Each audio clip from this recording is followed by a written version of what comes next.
All right, y'all. Welcome back to another episode of the BTB Show. It's me again with Earl and Max. No Omar this video, and we will be talking some MVP, y'all. We got SGA versus Luka Doncic. Is heating up. SGA, as always, the most consistent player in the league this season. Probably the best player in the league. Two-way player. We know that. But Luka the Don, man, he is just absolutely balling out of his mind. His last 4 games, he's averaging like 38 and 10. And the Lakers are stringing up some wins, man. So we're gonna talk about this MVP race that is heating up. Starting off with our Lakers native Earl. Talk to us, brother. See, hey, Clutch agents try to come for me, bro. You know how Clutch is moving for the trade deadline. Yeah, I'm excited, man. I think Luka, obviously, he's been absolutely balling. I'll go off his last 10 splits. Last 10 games, he's averaging 34 points per game. He's also shooting 43% from three.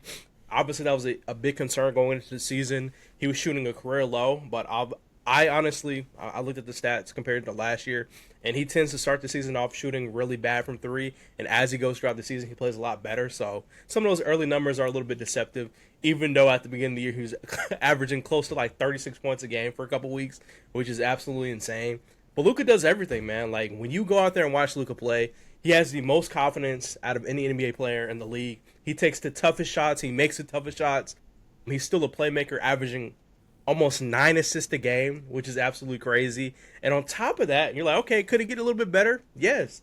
He averages 7 rebounds a game on top of that. So he averages almost a triple-double, which is absolutely insane. But if I had to choose my MVP right now, as a Lakers fan, Austin Reeves. It's very close. But SGA has been absolutely phenomenal this year, man. Like, when you think about the success from last season and the year before with OKC, my biggest concerns, we talked about this a lot during the podcast, is I wanted to see SGA and the Oklahoma City Thunder take that next step. Got a little bit of flack for that, because to me, regular season success, it is what it is until you win a championship. But the fact that SGA is not only competing in the playoffs, but once again, he's dominating the NBA, averaging 32 points a game this season, 5.3 assists, 4.1 rebounds, and his efficiency, shooting almost 60% from the field, 58.1. 3-point shots not like amazing, 33.3, but I mean, when you're still putting up almost 33 points a game, I don't think it matters as much, and you're the number 1 seed in the Western Conference as well. It's hard to put Luka above that. The only argument I really have for Luka, to me, I feel like all around, like, Luka's impact, while not on the defensive end, he's everywhere, bro. He's everywhere. Like, people talk about his playmaking. Once again, a guy who's averaging almost 9 assists a game. Like, he's keeping his teammates involved throughout the duration of the entire game. Like, you see big moments. Maybe Luka could take a step back three, but when he starts getting double teamed, if you watch the games, he easily picks apart the defense. They can be on one side of the floor. I seen him throw like a behind the back pass to Marcus Smart.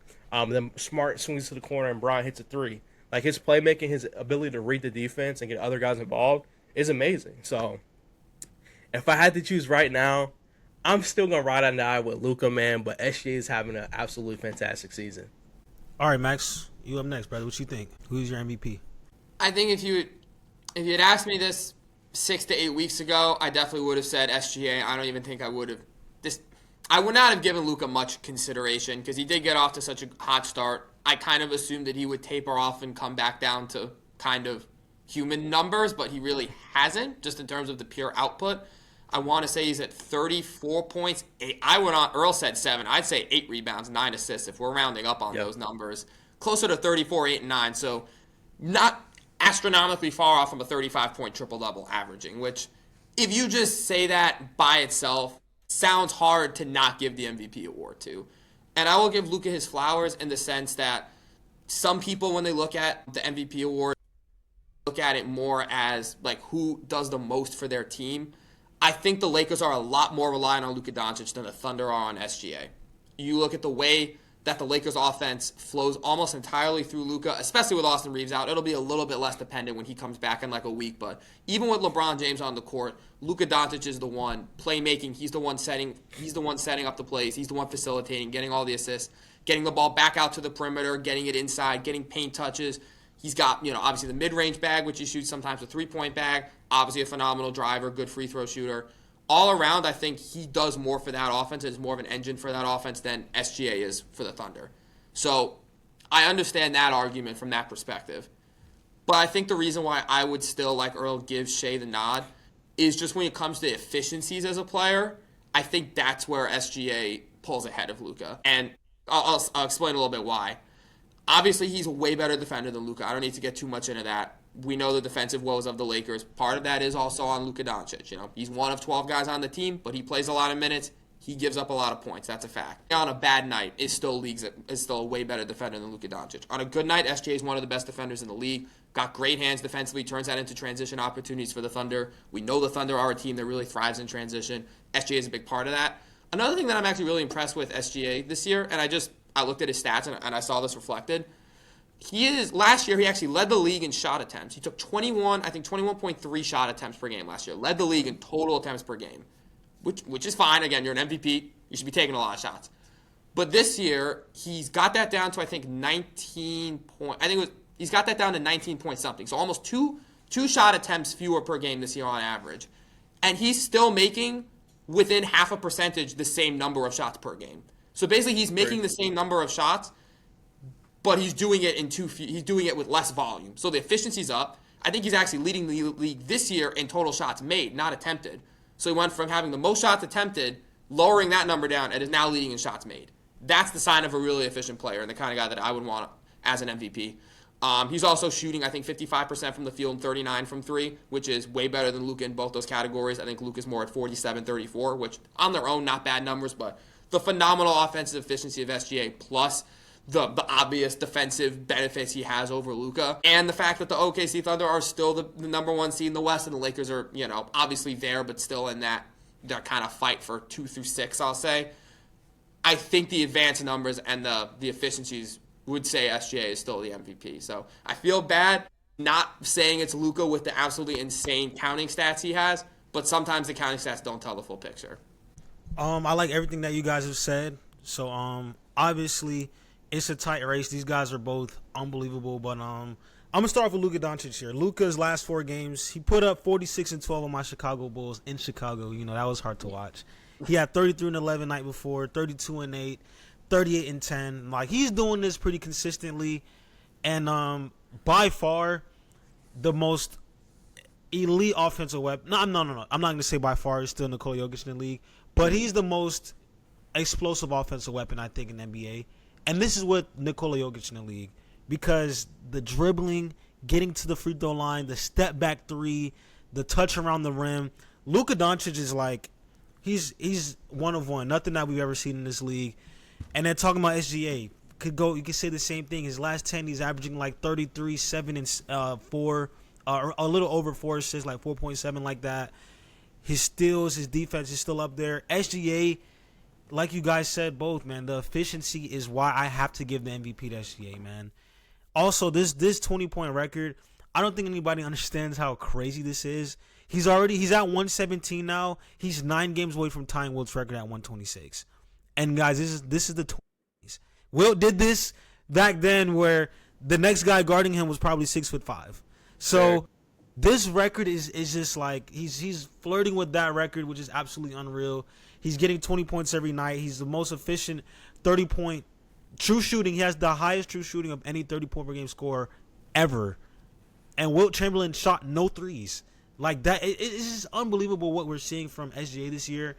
And yeah, man, I've got to go against Max real quick. I don't agree with Max said earlier that that Luka is more important to the Lakers than SGA is to the Thunder. I think if SGA is hurt and not playing right now for the Thunder, they're a borderline lottery team. I know they're deep. They have a lot of guys. They're not beating a lot of teams in the NBA, Max. They're not beating a lot of teams. I'm calling cap on that. And listen, J-Dub has been hurt all year. AJ Mitchell in and out lineup.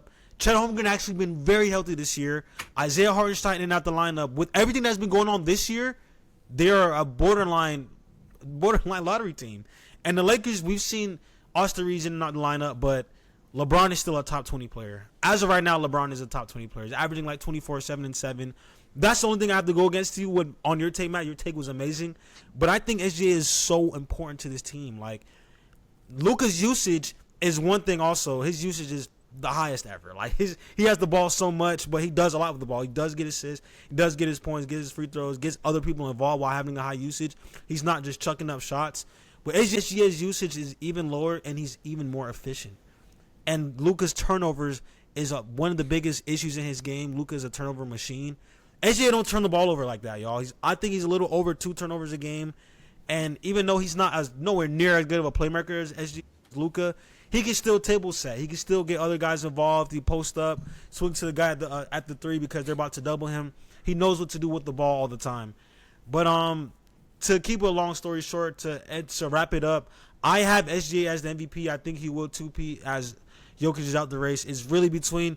For the rest of the season, it's going to be between Luka and SGA. So I'll be monitoring this race for the rest of the year. But yeah, I'm going with SGA. I think this race is going to heat up even more as the season goes because Luka, he always has that after All-Star peak that he does. But I think that's it. Does anybody else have anything before I wrap it up? I'll just throw this comparison out there real quick.